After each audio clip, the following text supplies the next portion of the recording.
guys, welcome or welcome back to my channel. My name is Kaylee and this is Get Lit with Kaylee. I'm gonna move all these books to the floor because there are a lot of books here. Okay, hang on. Okay. All right, that was crazy. This is a different little angle. I'm trying it out. I actually really like it because I am sitting by some of my favorite books in book series. If you didn't see from the title of today's video, we're going to be doing my very late January wrap up. Why hasn't this come out sooner? I don't know. I just haven't done it. No excuse. I'm just a piece of crap. So yeah, let's get into it. So this month was an amazing month of reading. I read mostly fantasy books. I read 11 books. Most of them were over 400 pages, which is crazy. Especially whenever you read a lot of fantasy, for some reason they tend to be hella long. I have been really in my fantasy era and I'm leaning into it because I have found a favorite series of all time, other than Harry Potter, that is still like my end all be all favorite series ever. Okay, so we're gonna be going over the fantasy series first. So this month I read the Shepherd King duology, One Dark Window and Two Twisted Crowns. I loved the beginning of One Dark Window. It was so good. The magic system is a badass.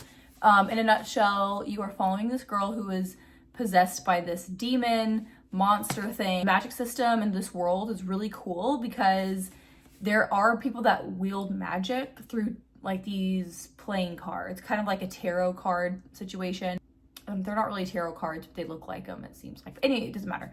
So the only legal way in this world to wield magic is through the cards. Well, there's also this like plague going around. And once you get the fever, the long-term side effect or whatever from this fever is that you develop magical abilities.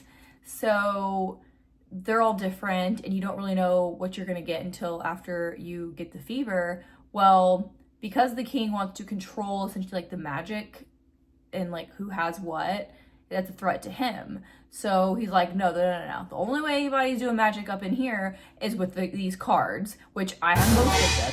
So he executes anyone who has the fever because inevitably they will get magical powers. Well, she's had magical powers and her family didn't say anything about it because she has seemed to not have any magical abilities, or does she? So that I'm gonna leave you with that. So that's basically what it's about. It's dark gothic fantasy.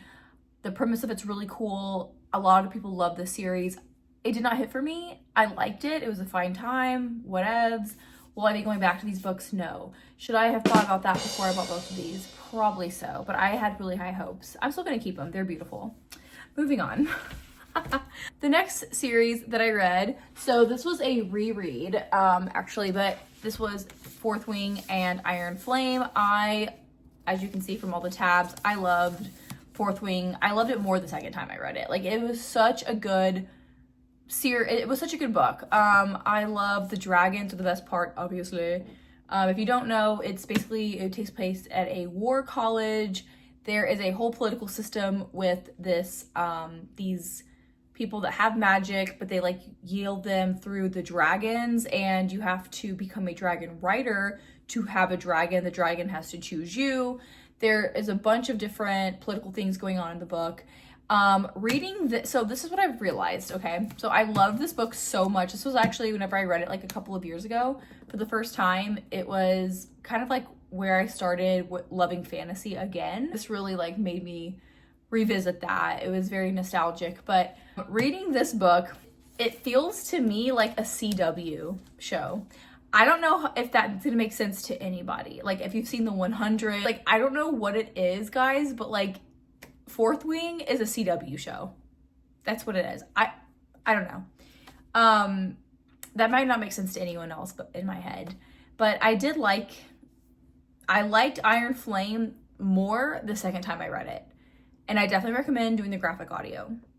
But I liked, so the first time I read Iron Flame, I think I DNF'd it like literally 250 pages in. It's really long, but you do like learn a lot more in that book and you get to know more of the side characters, which I really appreciated.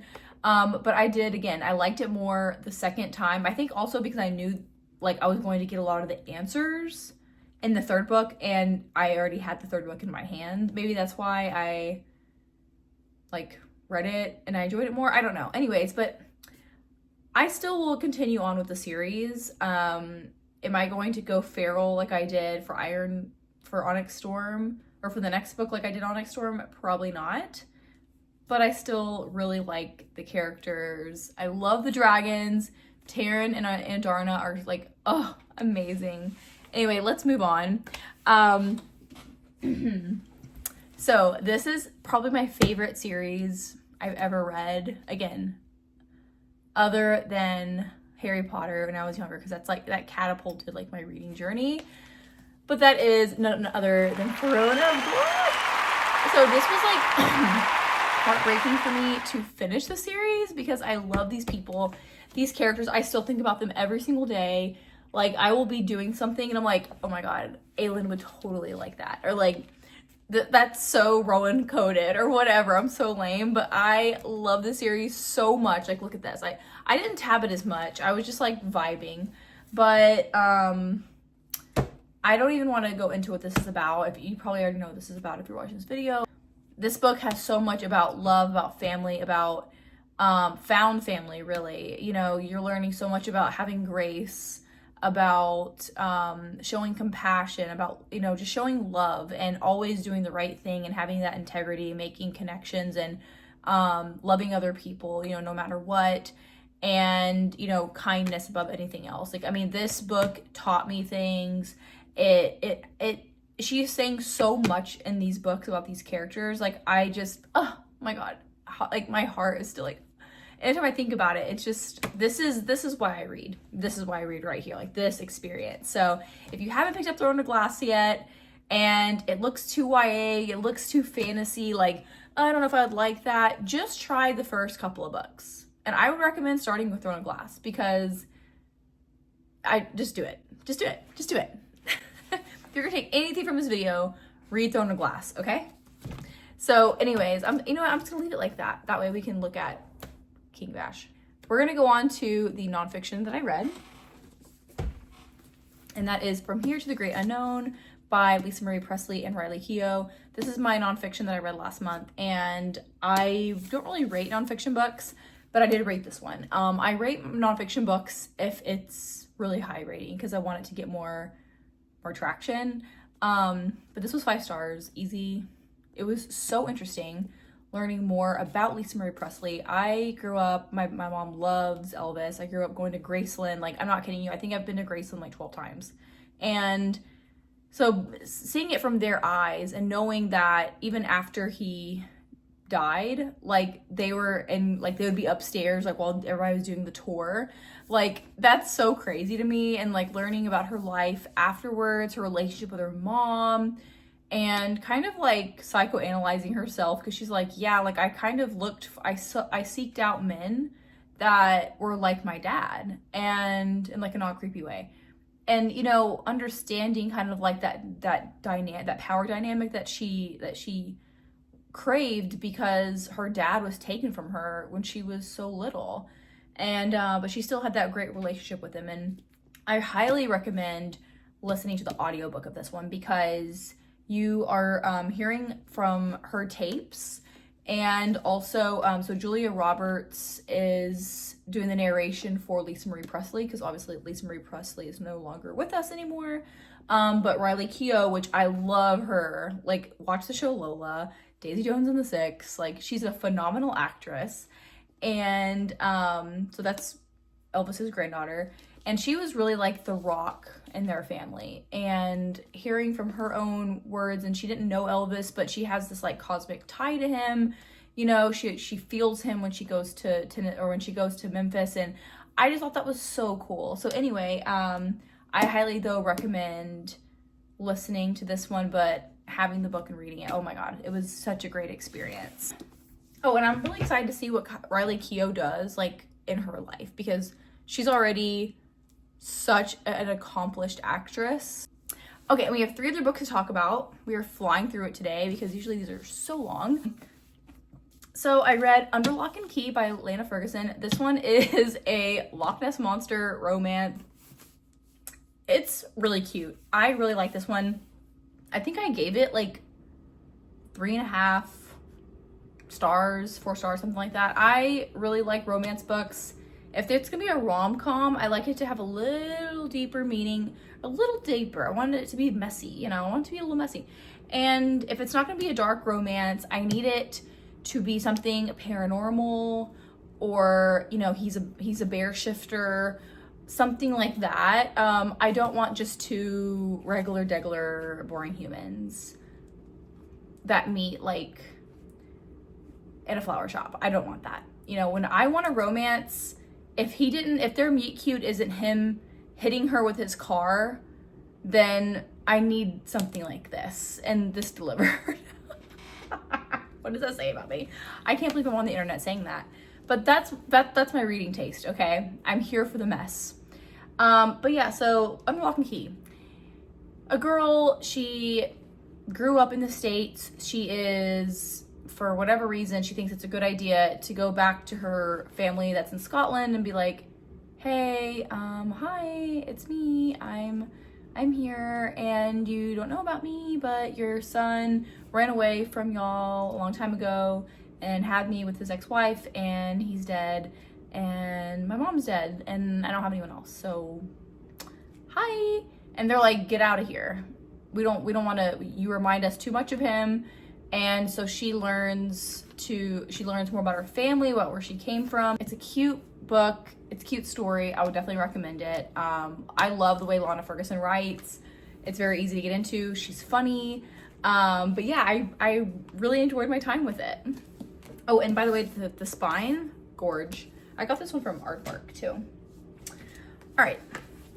2 more books to get through. The Midnight Library, not too much about this. I'm in a local Boston book club with some other girlies, and we read this one, and I didn't like it. I have been putting this book off for a long time, so I was like, I kind of know what it's gonna be about. Like, it's gonna give me that, like, if you could go back in time, would you change about your life, and like living with no regrets, and like growing from your experiences, and everything happens for a reason, like that type of thing. So I thought, I'm gonna read that in January, and thankfully we had that. This was our book club pick. But it was just repetitive, and I thought the main character was annoying, and I think I gave it like 3 stars. Like, it was fine. I had a good time. I understand where this was going. Did I love it? No. I think I would have liked this when I was younger, but me at 32, I was just like, okay, I don't care. So that's this. I know that's really negative, and I know a lot of people love this book. It wasn't my favorite thing to read. I feel like a lot of it, I was powering through it. But this is my first Matt Haig, but I still do want to read The Humans by Matt Haig. That seems like more my speed. It's about aliens, so I will still be giving Matt Haig a shot. And then the last book that I read this year in January was Finders Keepers by Stephen King. Look at this edition. By the way, if anybody has End of Watch in this edition, give it to me, please, because I need the set. This is the 2nd book in the Bill Hodges trilogy. We are following Holly. We are following Detective Hodges. We're following our people, okay? And they are solving yet another mystery. It's kind of giving a little bit of misery, too, because we're following a fan of a writer, and he's crazy. So that's all I'm going to say, but we're following a great cast of characters that we got introduced to in the first book. I love them so much. But I am reading a lot more Stephen King, and this year I want to read at least 15 Stephen King books. So that, and after I read this one, I'm probably not going to read End of Watch until I find the other edition of this book. But I'm going to start reading the Holly Gibney books. Stephen King actually has a new book coming out this year, which would be the 4th book in that like little series, so called Never Flinch. So I'm really excited about that one. I really like this one though. I love revisiting these characters. This one was a 4-star for me. Mr. Mercedes was so effed up, but it was still a 5-star. I loved that book. I thought it was so horrific and crazy. In fact, I read it on a 3-hour flight. Like, that's how into that book I was. But yeah, my jaw was still on the floor. It's still horrific. Nobody is safe, baby, in the Stephen King world. Okay, if you're reading a Stephen King book, buckle up. But yeah, I really enjoyed it. But anyways, guys, thank you so much for being here today. I am trying to power through my wrap-ups. I'm hoping to have more content, more videos for you guys, and really trying to grow my channel. I want to reach more people because I'd love to have more in-depth discussions on some of these books, and reading is like my favorite thing to do ever. I love it so much, and having a channel where I can just like yap about my favorite thing and my favorite hobby and like connect with other people that have similar interest is what a time to be alive, right? But anyways, thank you so much again for being here. Remember to take care of yourself, and I will see you guys next time. Bye.